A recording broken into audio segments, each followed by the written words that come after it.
Bonjour, je vais vous présenter aujourd'hui les fractions. La notion des fractions, c'est une notion très importante pour le programme de 4e primaire et pour toutes les années primaires, préparatoires, soit secondaires. Alors, je vais représenter le programme de 4e primaire sur la page Mathamigo qui sera publiée sur notre chaîne YouTube, celle de Mathamigo. Alors, c'est quoi une fraction? Normalement, une fraction, c'est un entier qui était partagé en plusieurs parties. Il peut être 2 parties, 3 parties, 4 parties ou plus. Dans la figure devant nous maintenant, on a une tarte qui était partagée en 4 parties. Puisque c'était partagé en 4 parties, on va le mettre sur 4. Alors, le nombre de dénominateurs représente le nombre total de parties.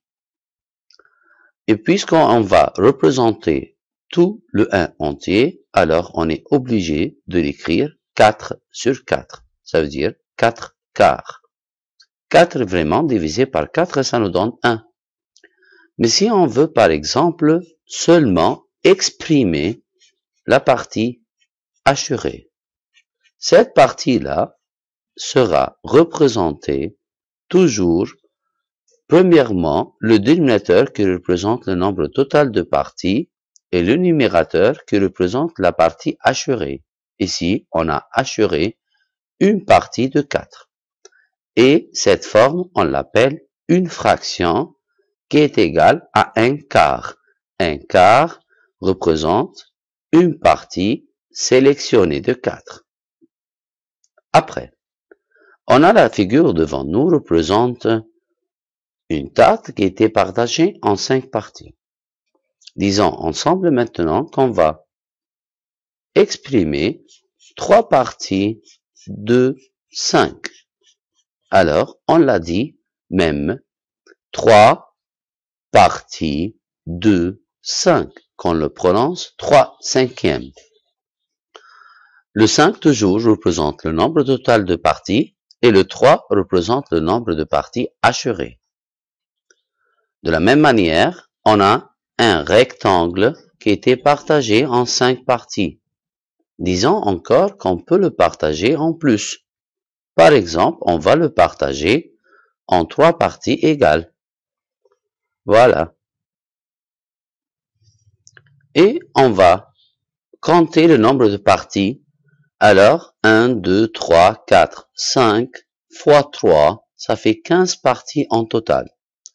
Si on va assurer ensemble, par exemple, 4 parties, comme on le voit ici, et on veut exprimer la partie assurée par une fraction. Alors, on doit compter le nombre total pour le mettre au dénominateur et le nombre de parties assurées pour le mettre au numérateur. Et alors, ça c'est le 4 quinzième. Ça représente 4 parties choisies à partir de 15 parties en total. Comment écrire un nombre entier sous la forme d'une fraction? Si c'est 1, alors le numérateur doit être égal au dénominateur. Pour représenter une division, simplement par exemple 2 sur 2. 2 divisé par 2, ça fait 1. Ou 4 sur 4. Ou 5 sur 5. Ou 100 sur 100. Le plus important, c'est que toujours la division de numérateur par dénominateur nous donne le 1 entier. Mais si on veut représenter un nombre comme le 3 est un nombre entier, mais on peut le présenter sous la forme d'une fraction en considérant ces 3 sur 1. Et vraiment 3 divisé par 1, ça nous donne 3. Mais on peut encore l'agrandir en multipliant le numérateur et le dénominateur par la même valeur. Par exemple, si on va multiplier par 10. Si je multiplie le numérateur par 10, je suis obligé à multiplier encore le dénominateur par 10. Ce qui fait 3 fois 10, ça fait 30. 1 fois 10, ça fait 10. Et ça se fait 30 dixièmes. Encore par exemple le 7. Le 7, c'est un 7 sur 1. et qu'on peut l'agrandir comme on veut, en respectant toujours la même règle. Si on multiplie le numérateur par une valeur, on est obligé de multiplier le dénominateur par la même valeur. Maintenant, voyons ensemble cet exercice-là. Dans le livre scolaire, c'est dans la page 3. Premièrement, le 1 entier, on a dit qu'on est obligé de mettre le numérateur est égal au dénominateur. Alors le 3, ça doit être sur 3. Puisque c'est sur 8, alors c'est un 8 sur 8. 8 divisé par 8 est égal à 1. 10 sur 10.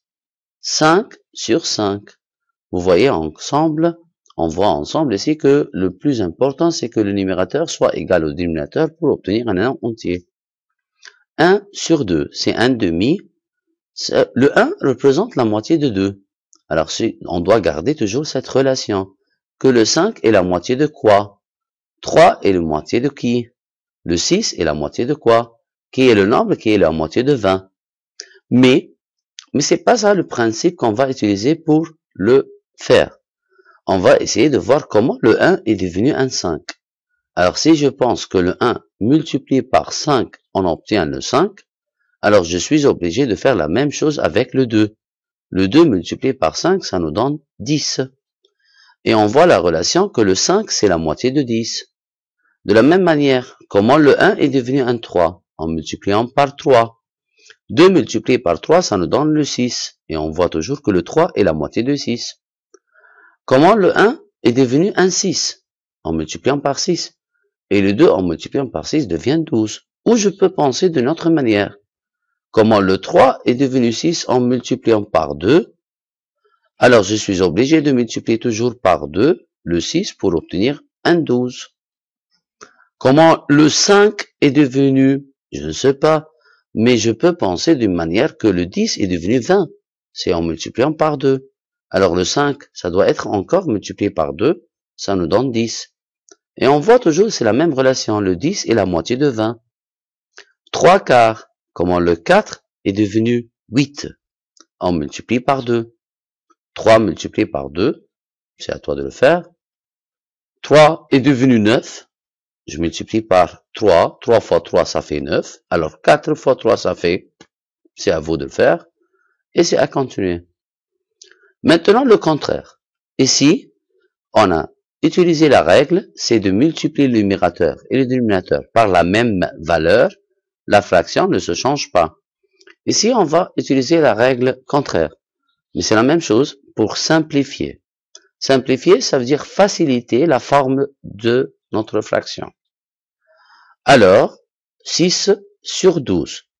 On cherche maintenant à diviser le numérateur et le dénominateur par une même valeur pour le simplifier. 6 par 2, ça fait 3.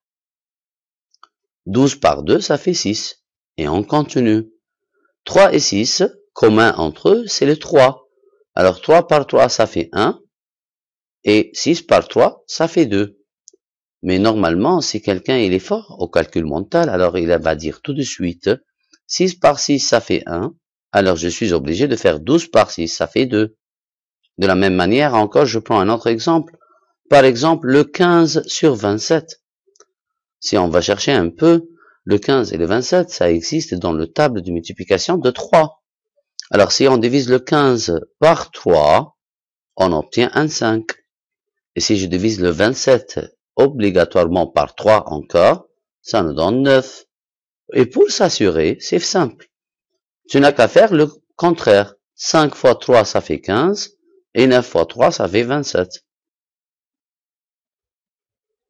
Maintenant, un exercice qui vérifie notre connaissance sur l'addition des fractions qui ont le même dénominateur. C'est exactement comme dire 5 du genre 7 plus 1 du genre 7.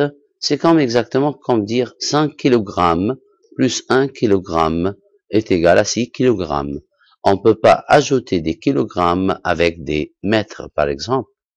Et alors, pour l'addition des fractions, on doit avoir le même dénominateur.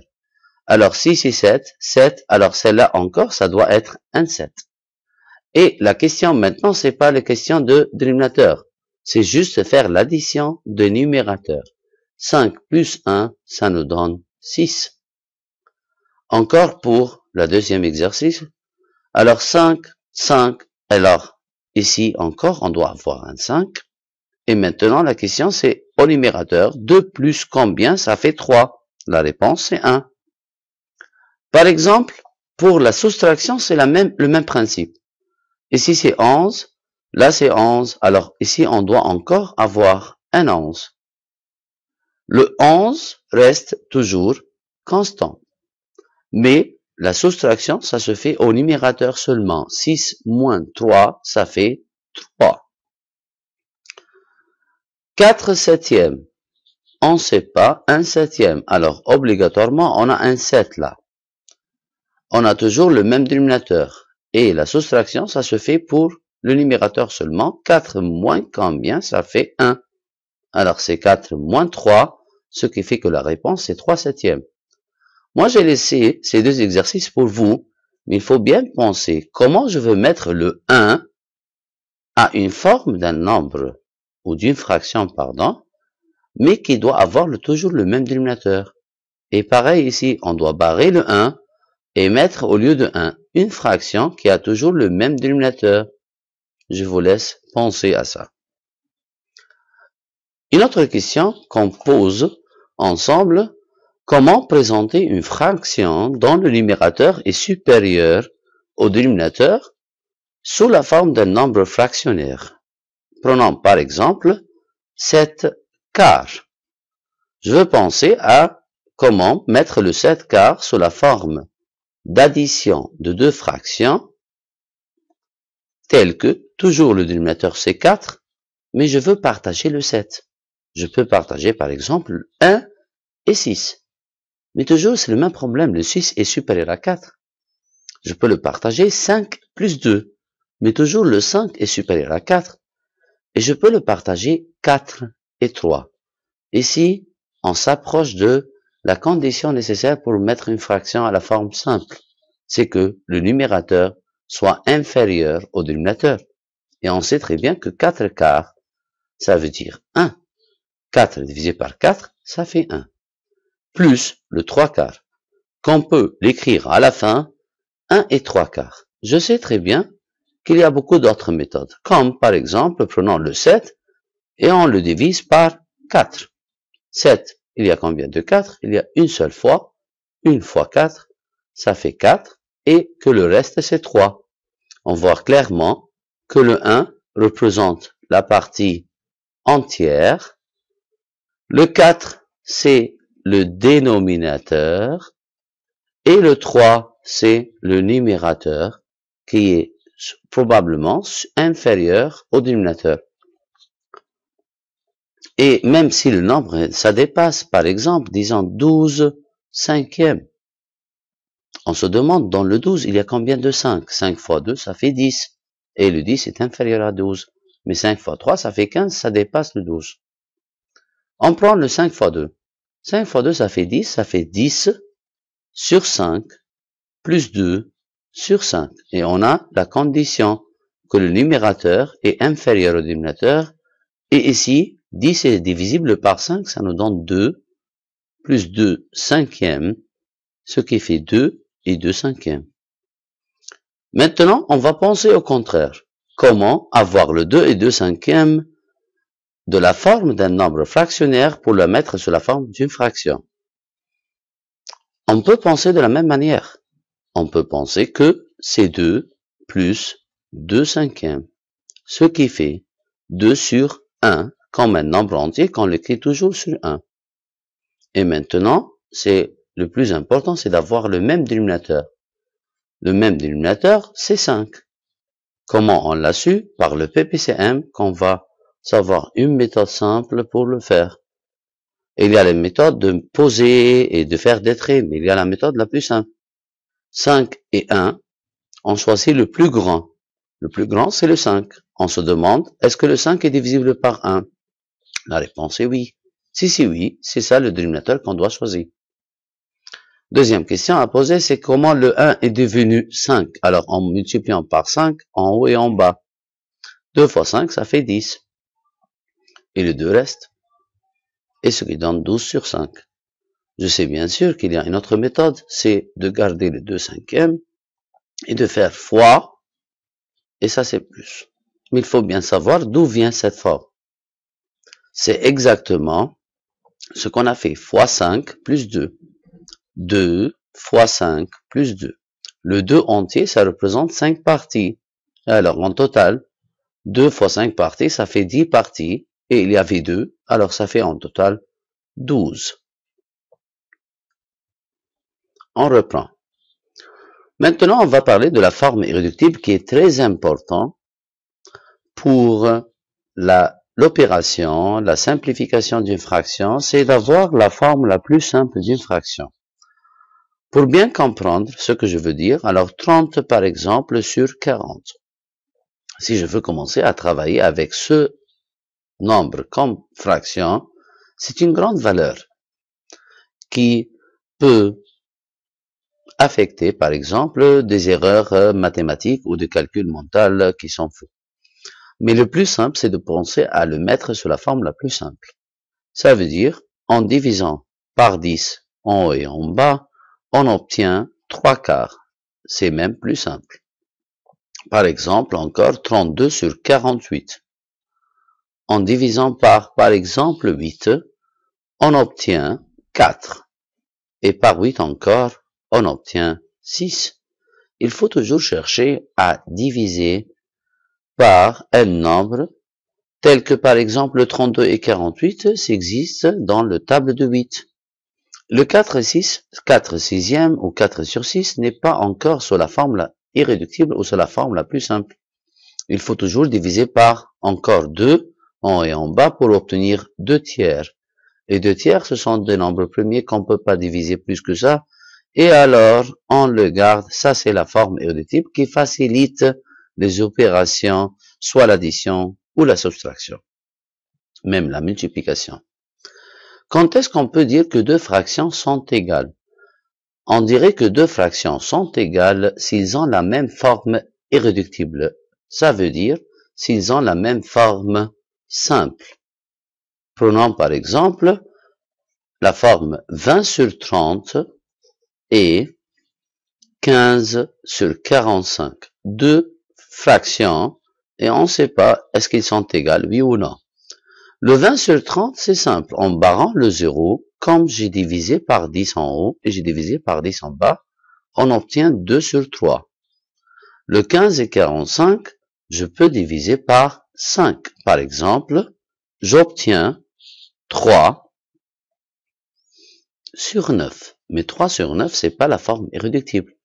Encore, je peux diviser par 3 en haut et par 3 en bas, on obtient 1 tiers. Ah bon, ils sont pas égaux. Mais comment? Et voilà, la forme irréductible nous a donné que 2 tiers n'est pas égal à 1 tiers, mais le 2 tiers, ça représente 2 parties de 3, et le 1 tiers, ça représente une partie de 3, alors le 2 tiers est supérieur. Mais, si on comparait le 20 trentième avec 30 sur 45, comme un autre exemple, alors, on voit clairement que le 20 trentième, on a simplifié pour être sous la forme 2 tiers.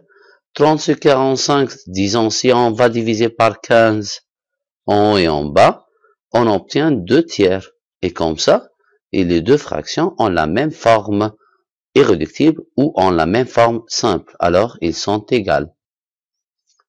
Et voilà, ça sera simple maintenant de comparer deux fractions. Comparer, ça veut dire savoir si c'est plus petit, soit égal, soit plus grand. Alors, 4 septièmes et 2 tiers, 4 septièmes et 2 tiers. Est-ce qu'on peut simplifier plus que ça? Non. Mais, il y a un problème ici. Pour comparer deux fractions, je dois avoir le même dénominateur. Le 7 et le 3, c'est pas le même dénominateur.